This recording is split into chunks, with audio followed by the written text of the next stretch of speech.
Ladies and gentlemen, this is Luke Johnson and Robert Schut. I believe we are doing our fourth installment of Soren Kierkegaard's Philosophical Fragments. Is that right, Robert? Are we on installment 4 already? 1, 2, 3, 4. Seems like it is. Yeah, probably got there. Yes. Yeah, and this is a really dense book. We're only at least I'm responsible for, I believe, covering the first third of the second chapter today, and you're going to take over the back half or back 2/3, however it is quantified. Today we're going to be discussing the chapter entitled Chapter 2, The God as Teacher and Savior, an essay of the imagination. And I really don't have a problem going slow with this stuff. How do you feel about the rate we've been proceeding? Because to be honest, I feel like we have to take the time and go slow with this. Or have you reviewed any of the material, and have you been critical of it? How do you feel we've been doing so far? Yeah, I've been looking at it in great depth, and I don't like to just superficially cover this, because I think you can get that anywhere. I think what we want to offer is an in-depth study of this material that will provoke us to think even deeper into it, because with Kierkegaard, I don't think that the importance of his work lies in that superficiality. I think you really have to dig deep and long in order to get the gems. So it's kind of like a mining process when I've been studying him lately. Is I read a sentence, and if I read it quickly, it's okay, and I go on. But if I read it slowly, I say, wow, wait a second, I'm missing something there. And when I look deeper into it, I find this sentence is really key to understanding the whole thing. So I'm afraid to go too quickly through his work now. So yeah. I think our pace is great. Yeah, and I think it's an excellent point to bring up. I find it so strange in this internet era, right? And in the modern university and stuff like that too, right? That everybody wants the answers quick, right? That everybody wants let me give you philosophical fragments in 15 minutes. I can do that. But how much of the experience of really going into the depths of this text, and how much beauty do we overlook by going, I mean, I don't know, you can make maybe someone in the future will say, the fact that we spent 8 hours discussing the philosophical fragments, or whatever the total ends up being, that was too short. But I think that would cause sort of we'd have to precipitate a cultural revolution for someone to issue that sort of criticism, where people are willing to spend 20 hours on a 80-page text or something like that. But we're probably belaboring the point. We should probably just jump right into it, unless you had anything else you wanted to say. No, I'm ready. All right, let's do it, brother. All right, so the first thing that Kierkegaard does is he's going to, at least what I'm responsible for covering today, he's going to further elucidate this distinction between the two types of teachers.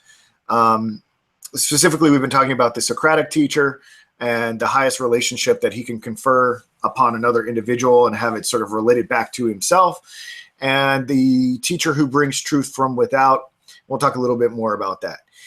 I thought the interesting thing here, and what we're going to talk about today, is the reciprocal relationship that a Socratic teacher engages in. He talks about how Socrates, as a result of circumstances, felt himself called to be a teacher, and to practice the Noetic method, his sort of Socratic line of inquiry upon anyone he encountered in the street, be they of high or low profession within that particular society.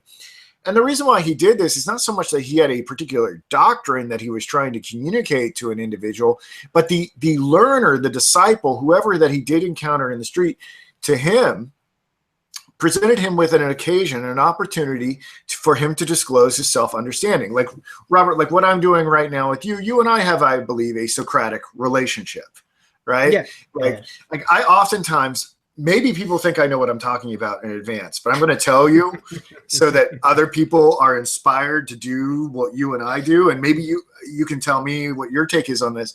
But like when we do these webinars, these seminars or whatever, frequently I have no idea what I'm talking about. I don't have someone else to talk to about it. So as I'm in the process of expressing my thoughts, I'm learning it for the first time. So I would say, you as an individual present an opportunity for me to understand myself through the philosophy of Kierkegaard. Do you feel that way? Do you kind of understand our relationship to be Socratic and in a way?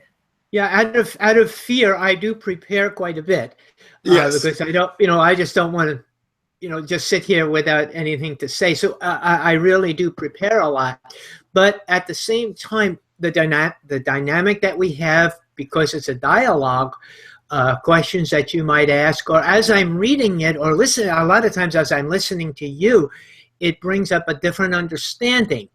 So it's really all part of learning. Not only, I mean, we're using all the different forms of learning. We're writing, reading, and discussing and listening. So yeah, we're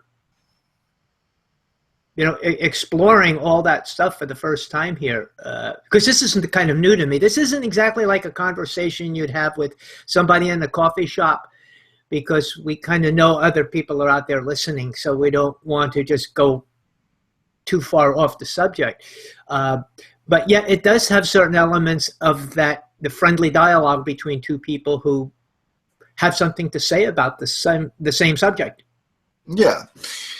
Well, I find that, I really come to understand something when I try to teach it to somebody else, and especially when I have someone who can sort of interrogate me and ask me questions and put me through my paces like you do. So he says that, and this is going to be something that he repeats, that this is the highest relationship that men can have to one another, and that it enters into this reciprocating circle or whatever, where the learner presents an opportunity for the teacher to understand himself, and information is passed on to the learner, and then it just keeps going and going and going. And that's why and I guess we could see ourselves as participating in this sort of chain of reciprocal relations from the beginning of philosophy or something like that, where we all try to discover that immanent truth within that is sort of implanted there. I think what is interesting about this understanding of how Socratic teaching works is it sort of explains why Socrates wasn't really that interested in money for what he does, right? Because he felt like when he was having a conversation with a dialogue partner like you and I are, that he was the one really benefiting from it. It's not like Luke Johnson is giving something to Robert Schut. Oh, Robert, let me bill you for that. That's going to be $50 at the end of our session today. No, the mere fact that I was able to kind of use you as a way to articulate and try to get my mind around something very difficult is something that's rewarding in and of itself. So I couldn't possibly take payment for it, right? I was going to ask you, as you were talking, I was having one of those moments that I was talking about earlier. Do you think that this may be a reason why Socrates didn't write? Because he didn't think that he had the authority to write? Or do you think that somehow fits into this picture? I think Socrates had a multiplicity of reasons for not writing. I mean, I've heard everything from the fact that he thought it was an anathema because it required people to offload their thoughts. And I think he might find something anathema that he might find what we're doing to be a bit of an anathema because we're recording this for all time. I think what he wanted people to do was to be able to just kind of philosophically cogitate like on the spot and not rely on books as sort of this helper, right? I think he was sort of concerned about that. And also, I mean, this feeds into the idea of how Socrates viewed himself.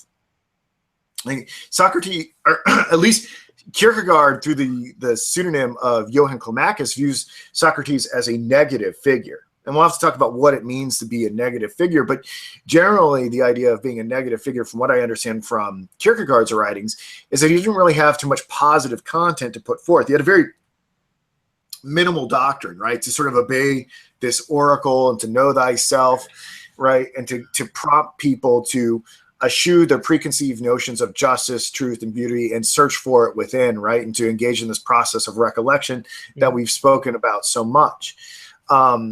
So I think, he might say to himself, he didn't really have a lot to write. He didn't have like this perfect definition of the true, the beautiful, and justice. Now, this raises a lot of questions amongst scholars about, well, is that true? Because there are then sort of positive contents that are put forward later on in his work. And then it's a real question of when does Socrates start to be a mere mouthpiece for Plato, since Plato was the one who was writing down all the initial works, and at some point that baton was passed, but Plato kept Socrates as a figurehead for his work. Mm-hmm. So, a lot of things that are in Socrates' name might be considered not to be his actual thinking and his actual doctrine and stuff like that. And it's actually a pretty fertile area of research. Do you think that his lack of desire to put his thoughts in writing would mean that the book or the writing would take the place of the teacher dynamic, the teacher-student dynamic? That's what I kind of see here. I was leading at that if he writes a book, now they don't need Socrates anymore. They can just read his book. So the teacher is replaced, and this important dynamic that he's speaking about here is destroyed.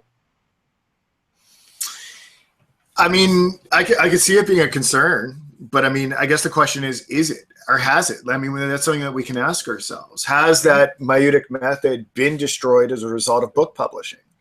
Are we contributing to that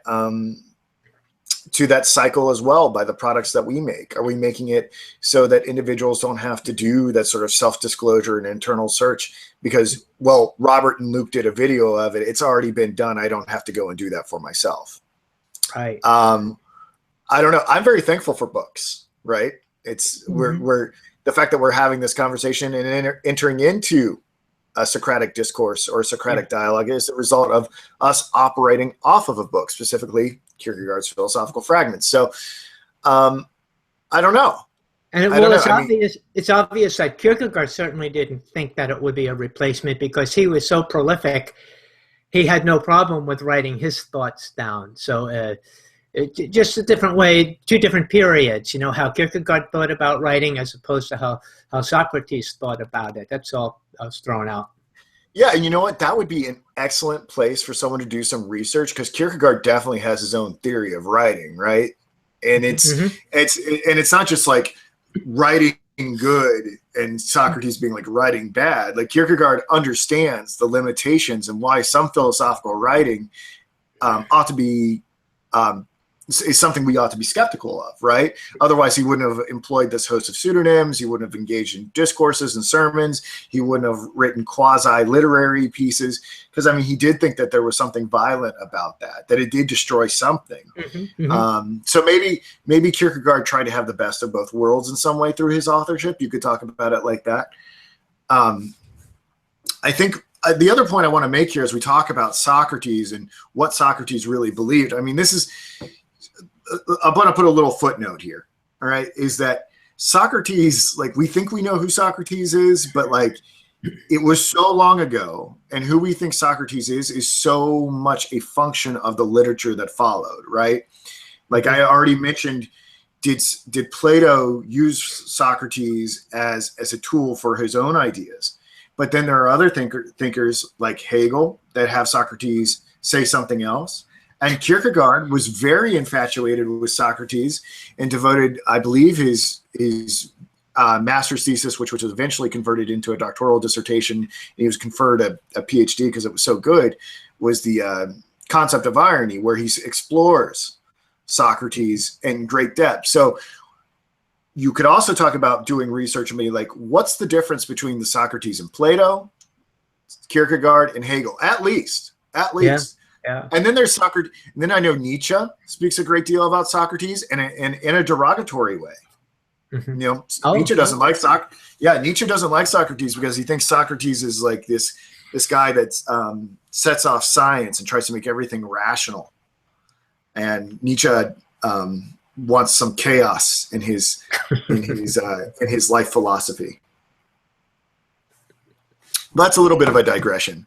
Let's see let me consult my notes and see where to pick things back up. I think it's kind of interesting about this, talking about Socratic negativity is not offering much of a positive doctrine. We have to think about what Kierkegaard may have been referring to as a positive doctrine at that time, right? And we talked about this, I think, in a previous seminar, webinar, podcast, whatever you want to call these things, about how, at least at that time, there were so many systematic thinkers, right, jockeying to be the smartest man in the entire world, and to attain these high academic posts, and to draw these ridiculous salaries that would make them so rich for their contributions to culture and things like that. Whether, we went through the list of some of them, whether it be obviously Hegel's the primary one that he has in mind, but we talked about Feuerbach, and we talked about Schlegel, and who else did we talk about? Who was that list that we went down?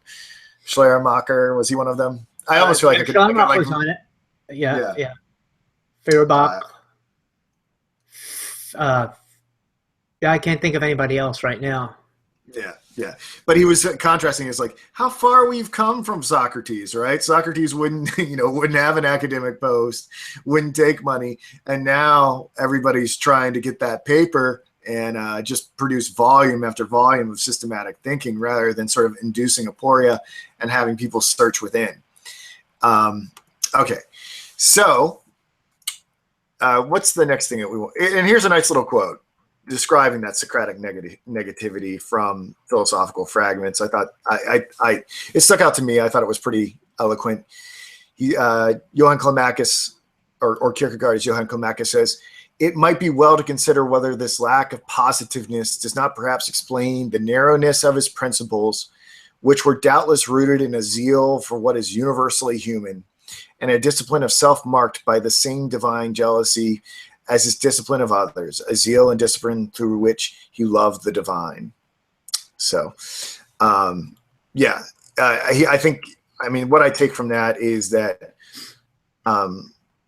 Socrates had enough respect for the divine to exercise restraint and let people do their own sort of search within, for them to truly come to know themselves. So, just a little bit more on this positive thinkers of the time. He thought it was really quite silly about how not only how everybody was competing over the public purse to have high academic posts, but just how obsessed they were with winning admiration for their wisdom. And I don't know. I hope. Do you think about that at all with what we do? that we are guilty of it. Are we guilty of it in any way? Are we engaging in this this positivity of this unsocratic positivity? Well, I don't think I see that in you, and I don't feel that in me. That's not really why I do this. Right now there's really not a big reward for doing this. So I don't think there's anything out there to lure us into this, to distract us from just saying what we say because we want to say it. So the value of doing this is in itself for me. Right. Just the teaching of it, when I'm done, I feel like I've done something for the community and for myself as well. I don't look at it as though there's going to be a bigger reward down the line somewhere. This is sufficient for me. So I don't see that in you either. I don't see that you have that the quality to be admired by everybody as well. It's hard. I think I'm not saying, obviously, if you're starting your own sort of educational network, there's got to be some degree of narcissism that drives it all. But it's hard for me to search my entire soul right on the spot to see if I have any impurity in it. I think the temptation is there, though, Luke. I don't want to confuse the idea of the temptation. Like once in a while, the thought might hit you or might hit me, but I quickly just dissolve it. I don't want to go down that path.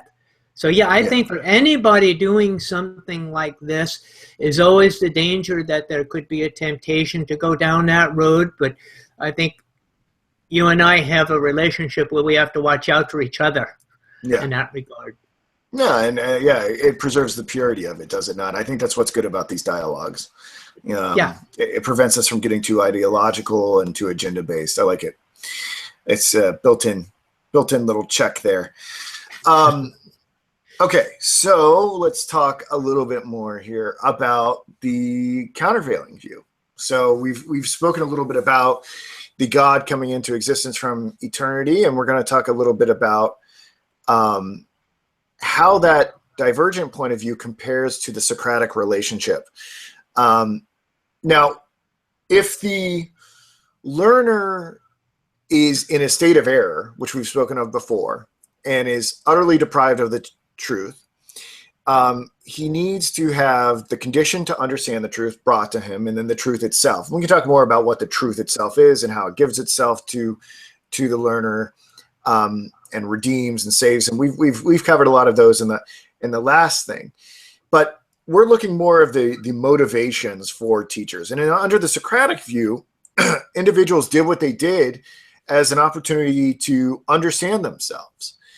But if we're talking about the God coming into existence, he can't be moved by a need to understand himself. Why can't he be moved by a need to understand himself, Robert?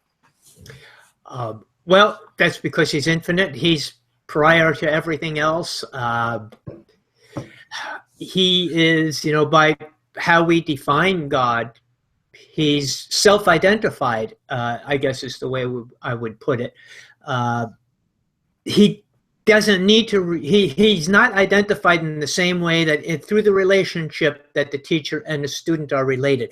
So the student sees himself as a student because he sees himself in relation to the teacher. The teacher likewise sees himself and identifies as a teacher because he sees himself in that relationship. But God doesn't see himself as God simply because there's other beings that he's God too. He is God, and that's the presupposition that we enter this whole thing with.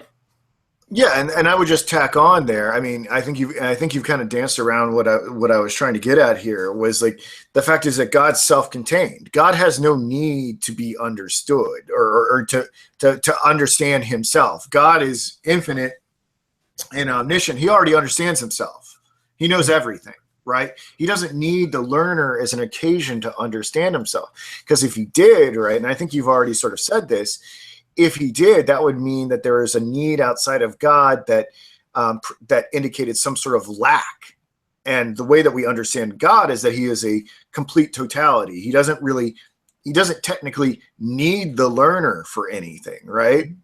Yeah, this is a big difference too between paganism in the ancient world and between the way we perceive God, kind of inherited it. But this is the difference between what we consider to be a true religion and paganism, is that paganism developed their gods in what man required. Right. So they built their gods accordingly as to how they wanted God to be built. We don't have that option. God is how he is, and we have to accept it. So when Kierkegaard here talks about paganism, which he does, I think that's what he means, is that paganism is the element where we try to change God, or we talked about it earlier as trying to tempt God to be somebody other than who he is. Right. Now, maybe you could make the critical view that we go into it anyway. I mean, I think Nietzsche probably has a critique of that, right? That the Christian God was invented in some way to alleviate some human need, but we'll take that up at some other seminar, or maybe I could introduce it at some point in our critical discussion of this. Mm-hmm. So if God can't be moved by need, and this is something that I thought would be interesting to discuss, right? Mm-hmm. He can't be moved by some external need. What does that leave him motivated by, Robert? It must be love, according to Kierkegaard. Yes, love, right? And he says that love finds its satisfaction within and not without. And that there's no real reciprocal relationship going on with the divine teacher and the learner. Now, and if this does not hold, right, if this is not the case, then everything reverts to sort of the Socratic relationship. I think the interesting thing is trying to consider what it means, and we'll talk a little bit about this, and I think you'll round it out when you take over the discussion, is how God can have love that's not infiltrated with need on some level or with self-interest on some level, right? That love can be both his motive and his end, and it doesn't imply any sort of lack. Because when we think about all earthly analogies of love, like when I thought, anytime that I've ever fallen in love with somebody, Yeah. which has happened like twice, right? It's a lot. I there's self-interest mixed up in it. Like there's like a need to have a partner or someone to go through life with, or someone to make memories with, or something to that effect. Now it may give way to something much more altruistic and high-minded, but at least at the beginning there is sort of a deprivation and need that needs to be allayed.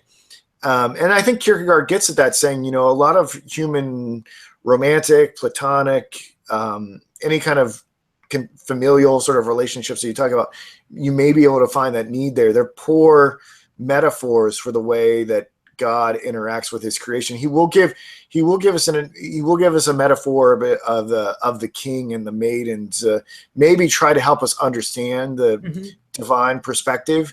But at least at the very beginning here, it's hard for us to understand. Well, yeah, I think that at this point, he's introducing it as we get on. When I kind of take over here, I'll try to get into the idea of perfect love. Good. Because from the beginning, we're speaking about a love, but it's not quite perfected. In other words, we're just developing it, and we're not there yet. But as we love more and more, we have that reciprocal relationship. And then the other person begins to become more important than our needs. And so love is perfected. So I'll talk about that a little bit later on. Sure. Okay. Well, then let's just presume that that God is really moved by love, and we'll have Robert develop these ideas a little bit more. Then the question is, well, what is this a love for? What is God trying to accomplish with his love? And Kierkegaard, through the pseudonym of Johann Climacus, says his love is a love of the learner, and his aim is to win him. Okay, well, what does that really mean, to win him? And a little bit further on here, he says, for it is only in love that the unequal can be made equal. And it is only in equality or unity that an understanding can be effected. And without a perfect understanding, the teacher is not the God, unless the obstacle comes wholly from the side of the learner and is refusing to realize that which had been made possible for him. So I asked myself, is this true, right? It seems like what God may be wanting to do in this love that he has for the learner is to bring about some kind of equality, whatever that means. But he wants to preserve the difference. He doesn't want to do violence and destroy the individuality of the learner, and learner and God to understand one another. And I was trying to think, why doesn't God just bestow this incredible intelligence upon all of us, right, and make us godlike in some way? Will this shrink the chasm between God and man so that we can all be the same, be like, oh, okay, I understand why you made Earth like you did and why you included suffering and pain. That totally makes sense now. God, you were totally right to do that. I'm sorry I ever questioned you from that finite perspective.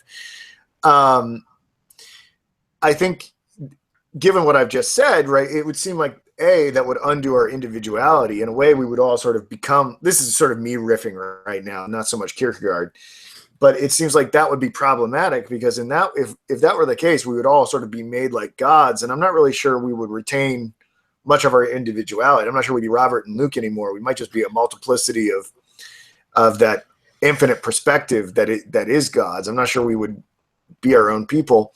And metaphysically, I was thinking about it earlier today. Metaphysically, that might be impossible. God may be able to confer a great deal of understanding and knowledge upon us when we die and view him in the beatific vision or something like that. But there may ultimately remain difference forever. Just because God can sort of illuminate us doesn't mean that we become equal with him via intelligence. So that's something to consider. And, and something else to consider is, well, why doesn't God just give us this ultimate sign? Why doesn't he just rip open the skies and be and hold a massive press conference, right? and just be and have this incredible revelation and just like lay it out and explain everything and be like, look, this is a, and I think the idea is that, you know, that may bring about some kind of unity. We may even be more inclined to believe God or whatever, but it would create such, if God revealed himself in that way, it would create such a power dynamic between God and us that I think it would be unhappy for the God, because we wouldn't really be equals and we really wouldn't have understanding of one another. There'd be a lot of groveling, right? Mm-hmm. And he uses this as an example of like I mentioned this sort of king and maiden scenario Kierkegaard employs to help us understand why this would be an unhappy way, a frustrating way to love us. And he talks about in this scenario of the king loving this sort of normal maiden, that if he sort of descended from his throne and said, I must have you, I will marry you, or whatever, like this may be sort of like a romance novel that came to life, that would have been every young girl's dream or something like that. But ultimately it would be unhappy from the benefactor's perspective, because he could sense that the maiden would never really understand him, that there would always sort of remain this gulf, and she would always feel sort of indebted to him for bringing her into this world. And that, I think that would cause some sort of agony and grief on some level, that ultimately it wouldn't bring about true equality, and that it might be better just for them to be, for the love to be lost or to remain separated in some way.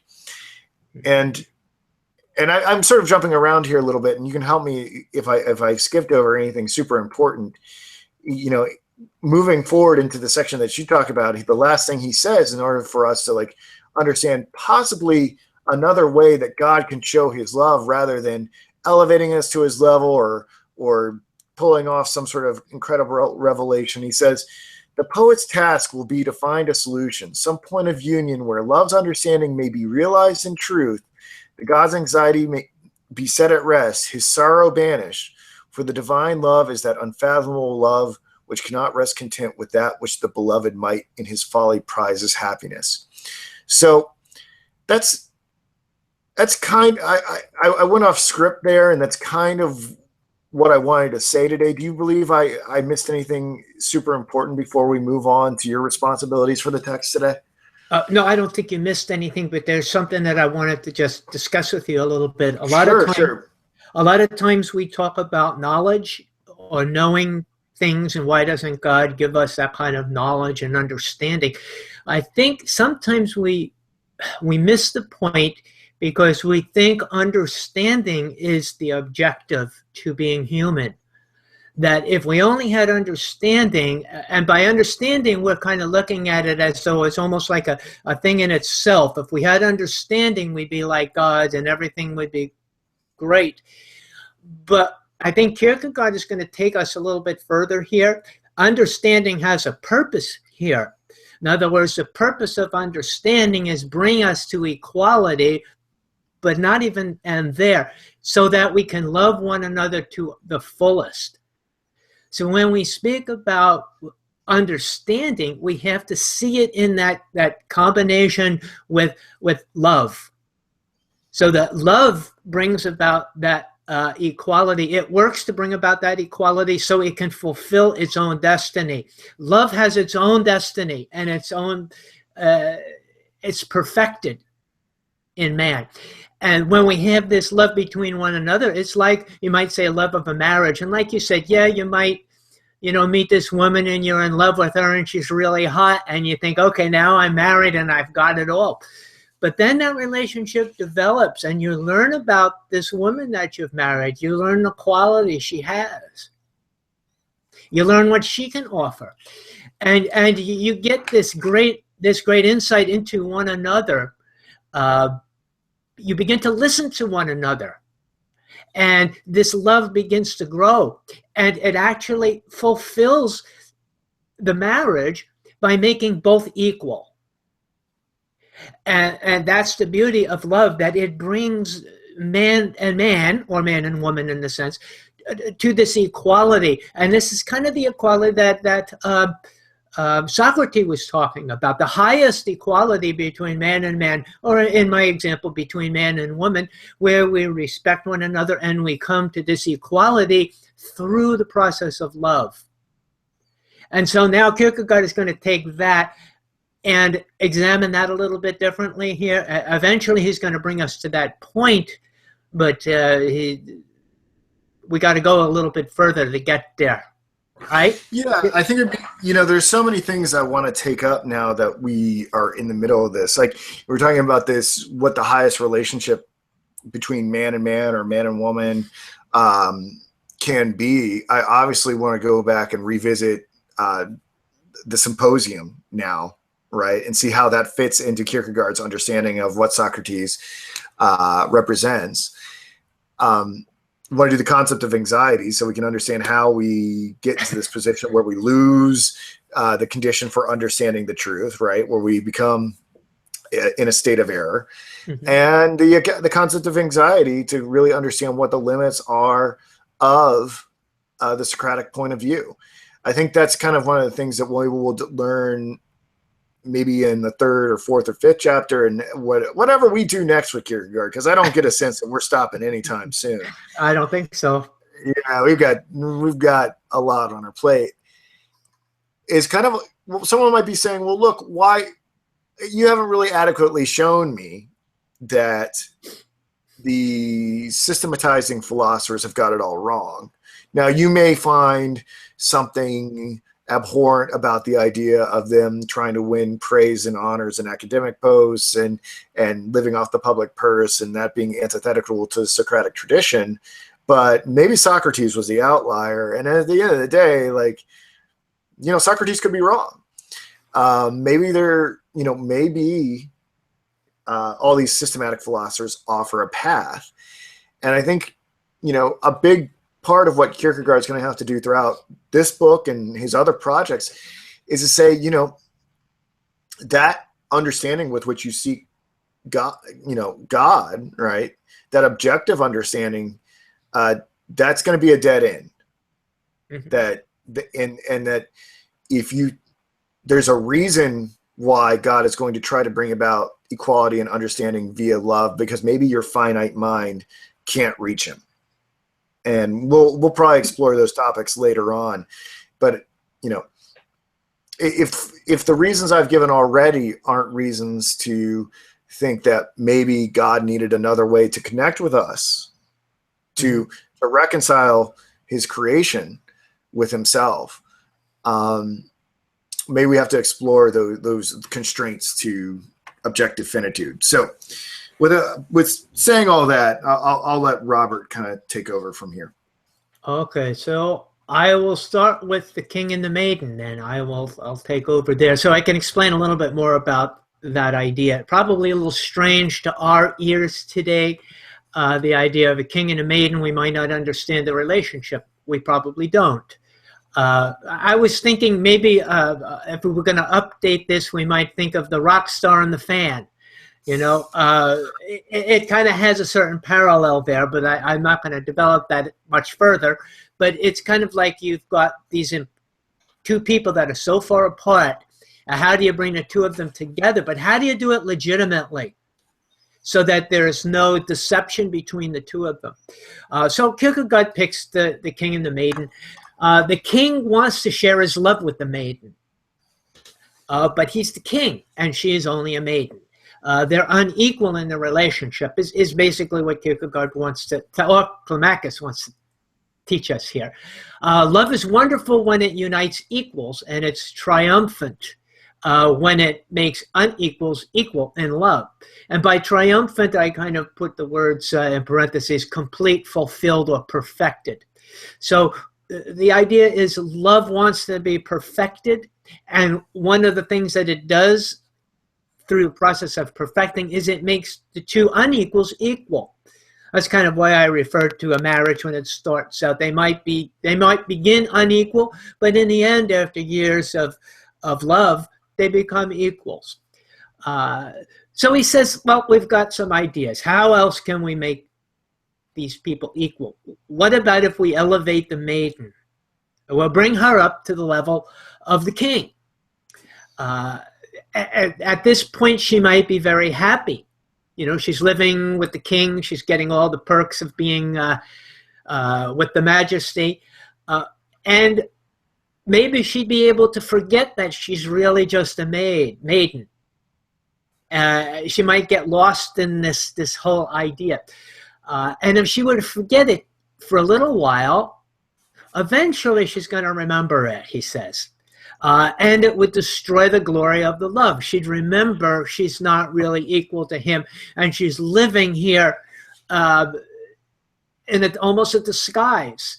And the king says, maybe it would have been better if I just left everything alone and let her go off and marry some other guy that was her equal, and might have been better for her, rather than me to try to change her. You know what that sounds a little bit like? Use the fan and the rock star. It sounds a little bit like Princess Diana and Prince Charles, and how she was kind of just the every woman, and he descended, and then there was the fraction within the family when they got divorced, and she probably was made to feel like she wasn't worthy to be a part of that family line anymore. Oh yeah, that's great. I'm not some big aficionado of British monarchs and patriarchs and stuff like that. But I was like, oh, it sounds a little bit like that. Well, and the bottom line here in this part of the scenario, and I've got to tell you ahead of time, he's going to take us through different scenarios of how to make this equal. But the problem with this particular one is that she can't really love the king because she doesn't know how to love a king. She comes from a whole different world, and she doesn't understand the king. And he really doesn't understand her. And so because of this difference, their love isn't really able to connect. And instead of love, she winds up giving him adoration or worship, because he's really the king. And he can't receive her love because it's mingled with this worship, and it becomes unequal love. Then he brings us back to the moment. He does this in a lot of his works, but we have to go through it again because that's where we are. If the moment that he's talking about is to have any significance here, we have to accept that the learner is in error by his own guilt. And yet at the same time, he's the object of God's love. So even though the learner might be guilty, let's say guilty of something, guilty of sin, if we want to use that term, God still loves him in this case. Right. So he still wants to reach out to him. But we have the same kind of inequality that we had with the king and the maiden. We have between God and the learner. How does God, who is infinite, reach down to someone finite without the understanding? How does man understand God in his righteousness? And how does God really understand what man is going through in this state of sin? Because God's not in a state of sin. So we have this inequality where we just can't get them together unless something changes. So God wants to make man equal. Unless they're equal, they can't have this authentic love or unity. God can't teach man truth unless he's equal to him, going along with the Socratic idea. So giving man the means and the truth requires love, and love requires equality. So I think the key to understanding this is to understand that the truth that God will give is actually himself. And the means by which he'll give this is through love. And I'm getting a little ahead here, but I wanted to kind of insert that idea to give us something as we go along to see that what is this truth? How is he going to do this? Somehow God's got to give himself into this equation. Man can't receive God, though, right at this moment because of this equality. So either God has to become human or man has to be raised to the level of divinity. So this is kind of identifying the problem, is that there must be a point of union where love's understanding comes together in a point of truth. So how do we get to that point of truth? So I have a note that I kind of inserted into my own notes here. What is this understanding in truth? So first, we've talked about understanding, and I kind of hinted about it a little bit. The premise is that man cannot love what he does not understand. Since man cannot fully understand God, he cannot fully love God. In another human being, he does have that potential to fully understand another human being because he is one. And therefore, he can love man to that fullest capacity. But with man and God, this isn't possible at this time. So what we're speaking about is to think of the understanding as a preliminary in order so that man can fully love the other individual or God. So one of the solutions, okay, let's elevate the learner then. So we talked about this a little bit with the king and the maiden. So what if we elevate the learner here to the level of God? One way would be to elevate the learner, to transfigure him in a sense, in order to raise him up into some heavenly or divine creature. Now, Kierkegaard doesn't exactly give us exactly the details here, but in our minds we have to think of, what if we elevate a human up to the level of some kind of a divine creature, angelic or whatever? Perhaps then he'll forget that there's any difference between God in his being overjoyed, in the sense of he has some kind of divineness now. He's equal to God, at least on certain levels. So like the maiden who was raised up to the level of the king. But he's going to tell us here that there's some kind of deceit in doing that. To raise the maiden up to the level of being in the presence of the king is a level of deception here. She's not really in that realm. So it's kind of more of a disguise that he's putting on her and saying, well, let me dress you up like you belong here, and then maybe we can have a relationship. But there's some kind of deception, Climacus tells us, is going on here. The learner, in this sense, would not see himself as he really is. He'd see himself in a masquerade. His perception of God would be altered because his perception of himself would be altered. And this is sometimes what religion does. It puts us in a sense of deception because we think we're equal to God through religion. But in a sense, if we really look into who we are, we're putting on a costume, and we're simply, or a masquerade. I've used that term elsewhere.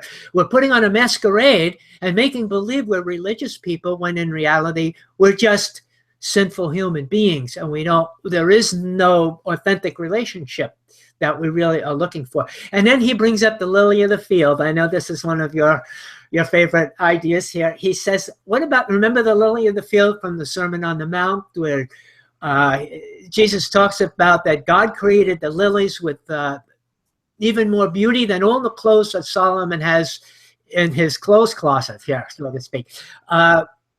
That she might believe that she's loved. But maybe if she thinks about it, she's going to say, does he love me only because of my beauty? Only because of my disguise? And so the maiden would always have that question of her true self trying to come out. And then this would create that deception, that deceptive relationship. What about if God shows himself as he really is to the learner? What if he comes down in all his majesty and all his glory to show himself to the learner? What would happen there? Well, the learner would probably be called to worship God.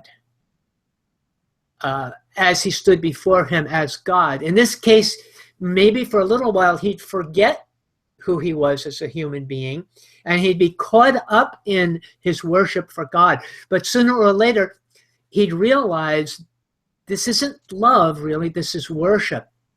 Right. And he's merely being overcome by the glory of God rather than really loving God for who he is. So in that same manner that the king shows himself in all his power and might to the woman, to the maiden.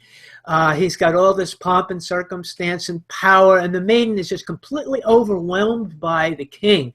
And instead of love here, she gives him adoration. Her admiration for the king might cause her temporarily to forget the difference. Even though the maiden might be satisfied, the king wouldn't be satisfied because he would realize that she's glorifying him. But he doesn't want glory. He can get that anytime. He wants her love. He wants a communion. He wants an understanding. Right. So coming down would overwhelm her, and he'd be there, and yeah, there'd be a relationship, but it wouldn't be one of equality. And again, eventually she'd realize she's not in his class. She's not royalty. So this could not be a truthful love because there would be no understanding. Love couldn't be perfected in this case, and it would not be able to accomplish its purpose. So in the same way as the king revealed himself as king, it would destroy the love because it would create an imbalance and a deceptive relationship. So Kierkegaard or Climacus asks the question, well, why would God want to reveal himself anyway? Can we really think of God revealing himself? And he brings up this old adage that to see God means death. So if you were to just see God, you would die in the process. And this actually comes from Judges chapter 13, verse 21. It says here, when the angel of the Lord appeared no more to Manoah and his wife, then Manoah knew that he was the angel of the Lord. And Manoah said to his wife, we shall surely die because we have seen God. Right.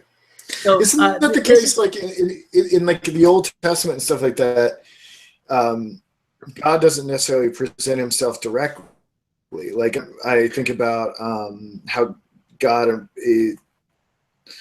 there's the voice from the burning bush. Is that right? Right. And like, yeah, absolutely right. And does Moses sees the backside of God? Yeah, he sees the backside of God. And there was this fear that if you saw God, at least saw God in his full glory, you would die. Is that what happened to Lot? Is that what happened with Lot's wife? No, Lot's wife was just turned to salt in some manner anyway, because she looked back on Gomorrah, Sodom and Gomorrah, because it was the land of sin. You know, Sodom and Gomorrah represent sin. And so when she was taken out of the sinful life, she turned around kind of reminiscing, oh, I remember the days when, some sin. And that's when she was altered into a pillar of salt. A little difference here. She didn't actually see God, but she looked back towards sin. And because she did that, she didn't see God destroying Sodom and Gomorrah. Yeah. She saw the destruction take place, but it was because she reminisced a little bit, maybe, about her sinful life. She reminisced about her disobedient life. So that's where that idea comes from. Climacus sees this as a paradox in that God not revealing himself means the death of divine love, and to reveal himself would mean death of the beloved. So he's taken this idea developed from the Old Testament, and he's saying that, well, if God doesn't reveal himself, what happens is divine love dies. There is no love because there is no revelation. And not if he does reveal himself, though, in his full glory, then the beloved dies. So he sees this as a paradox that needs to be addressed. And I read a little bit forward into the next chapter, and he Sure, deals go with on. he deals with the necessity of a paradox, which I'm not going to give away yet. But he deals with this paradox as something that is absolutely necessary in order to challenge man to think through it and to see how he can learn from the paradox. But he leaves us, for the time being, he leaves us here as a paradox to ponder. Now we get into part B. So the union must be brought about in some other way. So we need plan B. Maybe part B is plan B here. Well, if God can't come down in his full glory, or actually, I guess we're at plan C, and God can't bring man up to his glory, then we need some other option. We can't allow the learner to see the teacher in his full glory in the same manner as the king and the maiden, nor can we elevate the learner to the divine, because they both create a deception. So we have to figure out, how do we get the two together without deception? So he starts to compare different methods. He compares the Socratic method to Climacus's method, we can call it. In the Socratic method, we began with an equality. It was accidental, though, in that anyone could play either role. But there was equality, man to man. And when I say man to man, please understand, I mean woman to woman, or man to woman, or woman to man. It's just mankind. It's just easier to just simply use his terminology. If Climacus is right, there has to be a moment of decisive significance, and therefore that would make Socrates' method untrue, because it didn't require a moment. And this moment is where everything, that the learner owes everything to the teacher, and he gives the truth to the learner. The teacher gives the truth to the learner. But this would violate the Socratic method, because here the teacher gives nothing to the learner, and the learner receives nothing from the teacher. That would make them unequal again. So in order for the Socratic method to preserve itself, it has to be accidental. There can be no superiority of the teacher to the learner. So if Socrates is correct, then both will be equal, and there will be a total equality, since the teacher only makes the learner recollect the truth or recall the truth. Theoretically, love could be perfected through this equality, but it would only be between man and man. But if Climacus is right, then the teacher must give truth to the learner and the means of truth to the learner. And there is no opportunity for equality, because the learner will owe everything to the teacher. If the Socratic method were true and the teacher allowed the student to think that he was great, in other words, let's for the time being say, okay, Socrates is right and it deals with equality, but if the teacher allowed the student or the learner to think that he was giving truth to him, he would be a deceiver, for his job is to make the learner sufficient to himself, independent of the teacher. So in my own comments here, it's the job of the teacher to raise every student to his own level, at least, or even greater. But ego, however, doesn't let this happen very often. As I thought maybe here you might want to make a comment on that, Luke, about being a teacher and a student, that the teacher should really, his job is to make the class equal to himself, not to sit there and bask in the glory of being a teacher, right? Yeah, I mean, I go back into this a lot, different pedagogical methods and whatnot. You know, if we're talking about sort of applied settings and whatnot, I really enjoy the lecture method, and I enjoy being that sort of oracle of information. But I do understand how it places me on sort of an unequal footing from those that are trying to learn from me. But I'm just like, right now, you're being an oracle to me, and I'm just loving hearing the lecture notes that you've put together.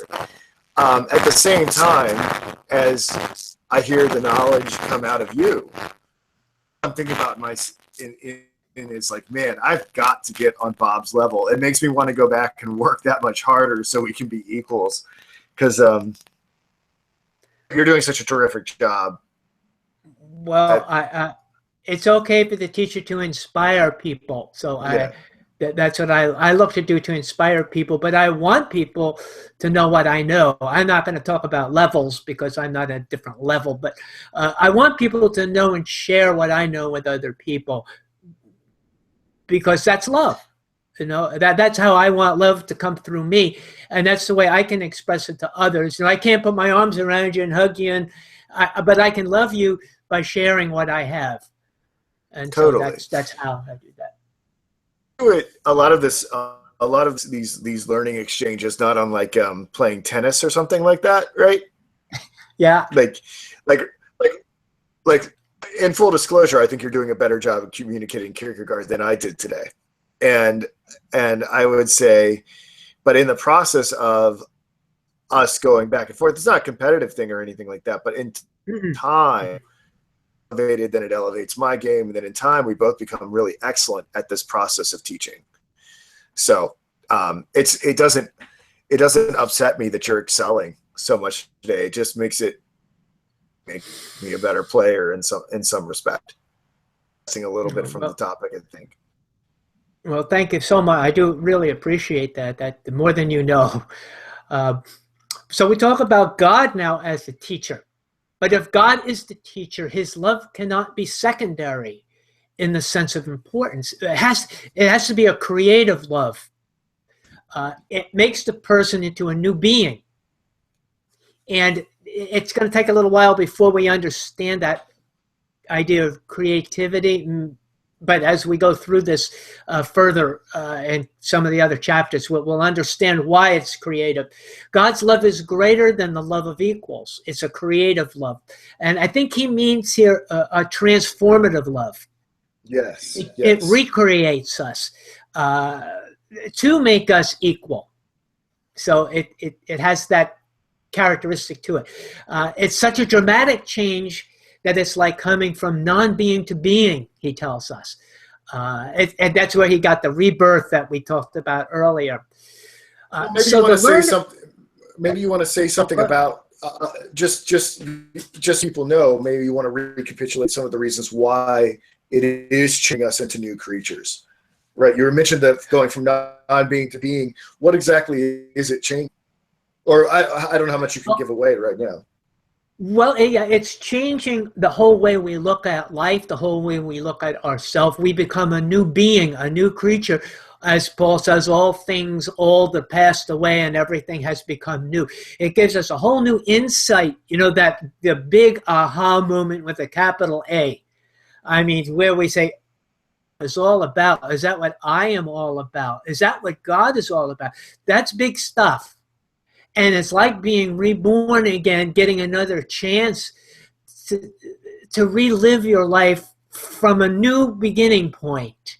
So it is that this moment with the capital M is like a rebirth, because it's a chance to start life all over again and forget the past. Right. So that's kind of, does that answer it enough? I think so. Okay. So the learner here, in order to become reborn, has to first become nothing. But he's not annihilated. The learner is brought to a state of non-being in a kind of sense, like we just talked about. He's brought to the point where he can begin over again. He understands the truth as the moment with the capital M, and it makes him free. He realizes the guilt of his error and becomes victorious in truth. How is this possible? The answer is to follow. Got to keep you guessing here for a little while longer. In the Socratic midwife method, the equality method, a relationship is created between man and man, and as we said, it was the highest relationship. Why? Because it has that potential of perfect equality and perfect love between one another. But the one who originally created the truth was God, and he did this in the process of creation when he created man. the kind of creating that we're speaking about here isn't something that signifies a relation between the teacher and the disciple, but between what he uses the word autodidact and the beautiful. An autodidact is a self-taught individual. This gets a little difficult to explain. It gets a little difficult to understand, actually. So I took a couple of passages here. I'm quoting him directly from page 38, where he says, in turning away from the scattered beauties of particular things to contemplate beauty in and for itself, the autodidact begets many beautiful and glorious discourses and thoughts. And this is taken from the Symposium. If for those who are taking notes, 210D, from the Symposium, and I decided to read that too because I like that just as much. Yeah. He says, and turning away rather towards the main ocean of the beautiful, may by contemplation of this bring forth in all splendor many fair fruits of discourse and meditation in a plenteous and crop of philosophy. So this is what Kierkegaard is kind of quoting, and the idea is instead of looking at beauty in its particulars, each individual thing is beautiful. What if we look at beauty as an ocean of beauty, as the Symposium states, or as Kierkegaard says, in its fullness, not in particulars, but in beauty itself. And from that we can gain fruits of our discourse. And this got a little complicated for me because I was thinking, well, is he referring to the Socratic method or is he referring to Climacus' method here? It's in the Socratic method that one learns by seeing the beautiful, which recalls this knowledge at a later date. So he recalls beauty just like truth. Instead of being implanted with beauty, he's actually sees the beauty from this perspective as in the Symposium, that he recalls what he's seen in the past, rather than actually being implanted with the sense of beauty. Is that how you got that? That was a little difficult for me because I'm not that familiar with Socrates' work or the Symposium. But would you say that I'm kind of getting it? You know, I'd have to render an inconclusive conclusion on that. I'm not as super familiar with the Symposium, and maybe it just highlights a blind spot where we need to go back to it. That he recollects beauty. You know, it's interesting in the YouTube and stuff like that. I don't know if you had a chance to pay attention to it lately, but one of our Joel students, I don't know how you want to put it, asked me, you know, what exactly is involved in Socratic recollection?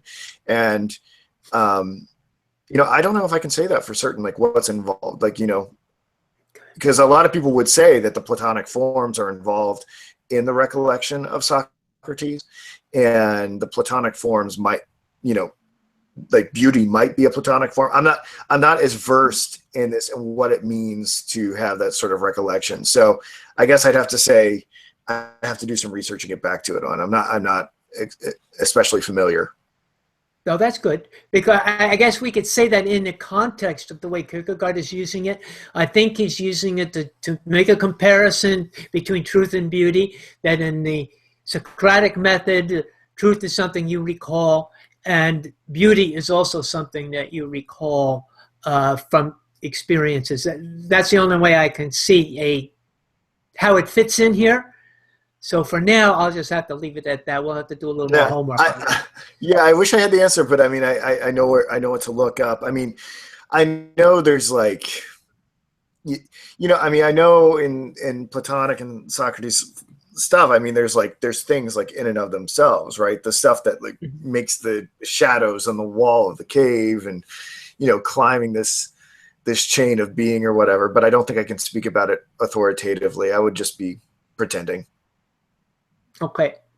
Now he brings up the vanishing point, which is something he brings up in his other works too. So I paid close attention to this because I don't think I really understood it in some of his other works, but I think I'm beginning to see it with a little bit more clarity. In the Socratic method, the condition is in the self, and the birth is only a recollection. The moment simply comes and goes as something uneventful. It vanishes. Right. It's like, I think he uses the term in one of his other works, like a musical note that's played and vanishes. But I was thinking more along the lines of like a train whistle. When you're standing and all of a sudden you begin to hear it softly, it gets louder, louder, louder, and then it just kind of gets softer, softer, and then it vanishes. And that's how I think he means it, that it's not a moment. The train whistle isn't a moment. It's not this grand moment that you hear it. It just kind of comes and then it goes, and so I think that's what he's after.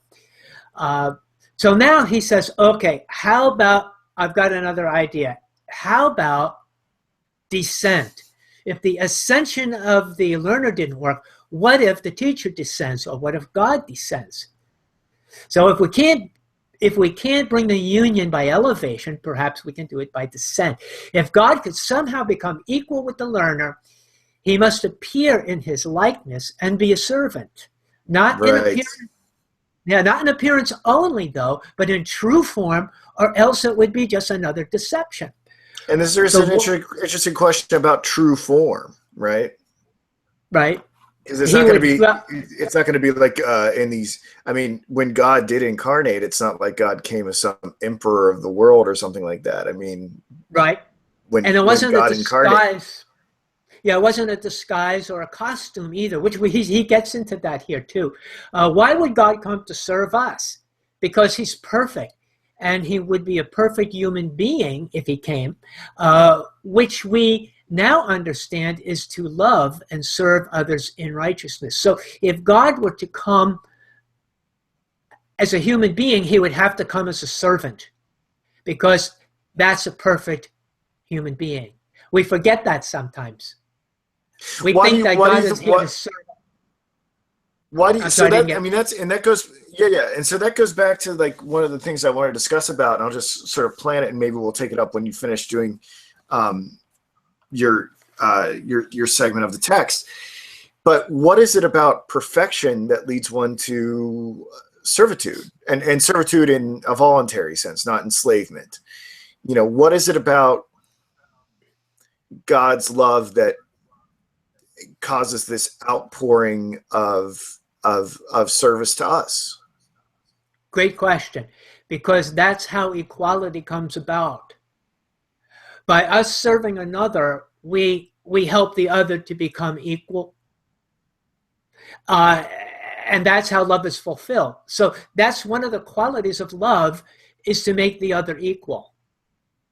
And like I said, in a marriage, we start out a marriage and we think we love the other person, but we're probably more absorbed in the beauty and all that stuff. But later, when we begin to learn what love is making the other person equal. Right. So all these religious ideas that people may have, where the man is supposed to be the dominant form and the woman is supposed to just follow orders, is not love. It's not love in the divine sense, because love in the divine sense is to bring out all the qualities in the other person. And that goes the opposite way as well. It's not for the woman to change the man into what she wants him to be. It's for her to draw out his best qualities to make him equal to her. So we have that. That's just a quality of love. That's what makes love perfect. That's the perfect love. And we'll see how that plays in the divine role. So we're talking about it in the human role, but it's beautiful, even more beautiful, when we play it out in the divine role. So it's the nature of love to desire equality and truth so that love can be fulfilled. Neither Socrates nor the king could do this, for the assumed figures were only a deceit. The king was not truly a beggar when he came down to be equal with her, and Socrates was no more than a man.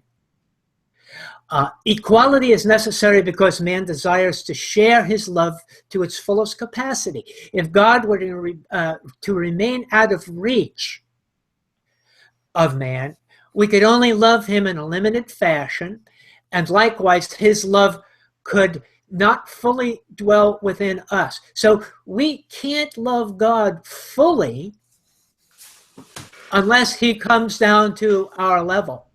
And God can't love us fully unless he comes down to our level. So it's necessary, this is why this equality is necessary for the fullness of love to take place. Having become a man allows God to love us to the capacity that man can receive this love, and to love God to the fullest capacity that he is able to give to God. And we wind up with perfect love. So now when we talk about this true revelation, the servant form is not just an outer garment like we talked about earlier. This isn't something that God just makes believe and he puts on like a costume. He is a real human being, and accordingly he must deal with suffering, and he must suffer perfectly. His entire life is a story of suffering, and a story of suffering perfectly. He knows that any easier would involve deception. So if God were not to suffer as a man, then it would only be a disguise. So as we get closer, of course, I think we can all see the picture of whom he's speaking about, but that's the idea. This person has to become a real human being and suffer, because that's what humans do. We suffer. All other forms of revelation would be a deception, for they would not reflect the true love of God for man. The learner could not be changed, nor would his love be perfected. So every other form... Let me ask you this question just real quick, just to like maybe put it in, give us an example. If what would be the difference between, given everything that you've said, what would be the difference between God becoming Superman versus God being born into a lowly stable, going through all the passion events that inevitably Kierkegaard is pointing towards? Can you maybe use those two figures to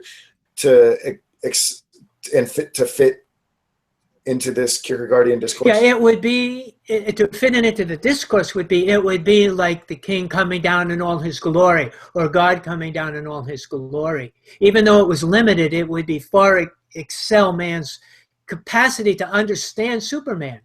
We wouldn't be able to fully love Superman because we'd say, well, yeah, but his life is different. Bullets bounce off his chest. He can fly. He has X-ray vision. I don't have any of that stuff. So how do I fully love somebody? He's not really human. And so that's why God couldn't come as a Superman, because it would be a deception. Man wouldn't be able to, and what's the big deal there? Well, the big deal is that man wouldn't be able to develop his love for God fully. And it's in that development of love that man is changed. That's the transformation that we talked about earlier. So it follows from that creativeness of God is to transform us into perfect human beings, which means to serve one another. So it all really does fold together if we take it in pieces. But that's a good question. It kind of led us right to that, didn't it? Well, and this is an interesting thing, right? Something that we'll struggle with as we talk about how this becomes more and more about the historical incarnation of Christ, right? It's right. Christ may not have had bullets bounce off his chest. Yeah. But he could certainly do things that you and I could not do. Well, the question is, why can't we do them? See, Christ had perfect faith and perfect love. And perhaps we could do many of those things if we had perfect faith and perfect love. You and I wouldn't be. Would you and I really be able to resurrect? But he didn't resurrect. God resurrected him according to the way the scriptures are written. No, that's well, okay. I'll see. Okay. Okay. I see. Yeah, save those questions for. We'll get to those later on. Sure. We get a little bit more background. Right. Sorry. I'm jumping ahead. That's okay. If we ask God to reveal himself differently, which maybe we might want to do, he would say, "Get behind me, Satan, because you don't understand me. You don't understand why I have to come in this form. So part of this is why he doesn't come as a Superman and so forth, is because we really don't fully understand what God's point of revealing himself really is yet. And well, let me go on to the paradox here. How could one ever think that God would become a man? He does so in order to bring man to a confrontation where he must make a decision, where he enters into that moment with the capital M. Do I really want to go there? Do I really want to enter into this relationship with the truth? Or am I just happy being where I am? You know, even though I'm deceived, I'm happy in my self-deception. To accept the moment of truth is to mean not only to have to admit I've been in error, but it's to have to mean I'm willing to change out of the error. So that's why the moment, and that's why this is a rebirth, and that's, again, where it all starts to come together. So what must happen is that man must become this new creature. And it's not easy, he says, to sit with God as someone who's equal, but this is how it has to be. And he asks some questions at the end. He brings up this about plagiarism. He says, is Climacus guilty of plagiarism with this new idea? Is he coming up with a new idea really? Or is he copying this from someplace else? And I think I heard this idea of somewhere about God becoming a man. Have you ever heard that idea before? Well, I mean, where do you think he gets this idea of God becoming a man from? Right. And, you know, he'll talk about, I mean, obviously, I mean, he's borrowing from a shared sort of cultural, right, I mean, this is the Christian faith. Yeah, but from the scriptures, yeah. Right. I mean, but what's interesting about the, you know, I think Kierkegaard at points will speak about the fact that this is such an unusual conception of God for him to be embodied in something so, and I mean this in a positive sense, servile. Uh-huh. That it could only be introduced from without. This is not something that could spring from the human imagination itself. I think that picture gets a little cloudy when we start to contemplate perhaps other Genesis stories of other faith traditions and things like that. Mm-hmm. I you know, that's a whole other subject. There's some really beautiful quotations in this particular part of the text. I hope you read the one about sitting down with the equal versus the miracle worker or something like that. Do you know the one I'm talking about? Yeah, I didn't include that in here, but oh, I can find it quick enough. Yeah, okay, go ahead. Oh, go ahead, but keep going, and I'll read it when I find it. Oh, he says, might it occur to anyone to be equal to God? It's certainly not in our thought that God would make himself in the image of man. Does God need man so much that he would do this? And so the process of God, through this process, God is able to make himself equal to man and to do it without deception. Did you find that quotation? I'm still looking.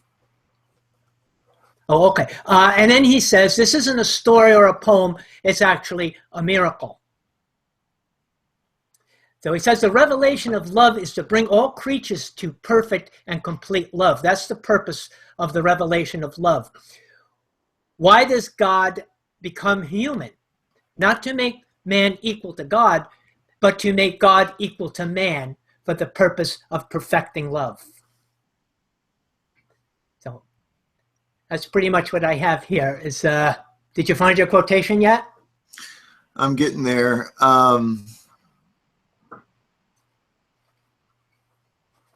I mean, I don't know. But essentially, he's talking about how people find it so much more easier to contemplate a God that performs miracles rather than to sit down and actually greet him as an equal. I thought it was right. That people want a certain conception of God rather than another. I don't know. One of the things that's interesting Do you think God has any choice in trying to winning us, in winning us? If he is love, if he's not operating out of need, and if his motive is love, and it is this overflowing need to sort of serve us or whatever, is there something about God's divine character that is disrupted by speaking about his motive in terms of love? No, I think love is who God is. I think that I mean it's difficult to to define God, and I wouldn't attempt to do that. But love is certainly one of the qualities that God has. The idea that that God love is just simply who he is. And it's one of the qualities that he has that draws us to him. We kind of think of love as just unidirectional, that God loves us. But actually, that quality of love is something that draws us towards him as well.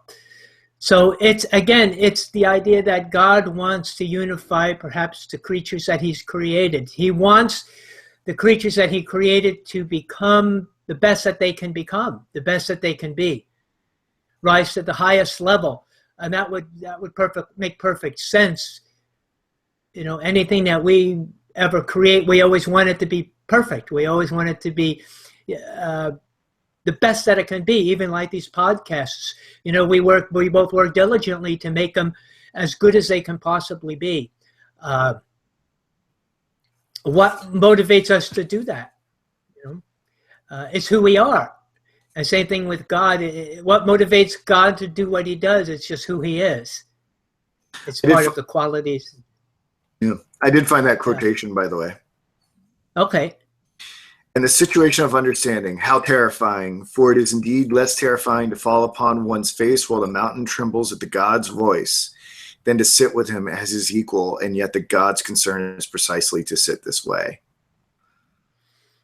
That I love this idea that there's something scarier about coming face to face with God than to have this the skies open up and for all of the earth to shake. That there's something more sublime about encountering God. Yeah. Kierkegaard certainly was a poet as well as a philosopher and a theologian. He was pretty much a Renaissance guy, right? I mean, he had so many things going for him, so many talents. It's just kind of hard to imagine such a talented person. What strikes me is, given his voluminous writing output, I wonder when he had time to read, or if he was just I thought that I figured he did that when he was younger, back in his college days. Is probably when he did that in the early times, right after that. But yeah, you're right. I thought about that too. Not only to read, but to do anything else, to eat. Yeah, I mean, every moment must have been writing or thinking about writing, considering that not just the volume of stuff that he wrote, but the depth added onto the volume is just immense. Yeah, I mean, obviously he's obsessed. Did you something that struck me as we prepared for our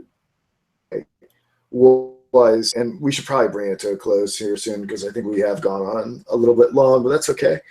Did you detect any sort of secret message to Regine in this at all with the king and the maiden talk? I was wondering if Kierkegaard was sort of imagining himself as the king and his ex-fiancée is just the kind maiden, and he was so high above, and it was really heard and for his good, and it was in a way sort of tipping his hat in some way as to his motivation for breaking off the relationship, that she would never be happy because she could never repay the debt, and there would always be chasm between them, and that she would actually just be happy with a normal guy.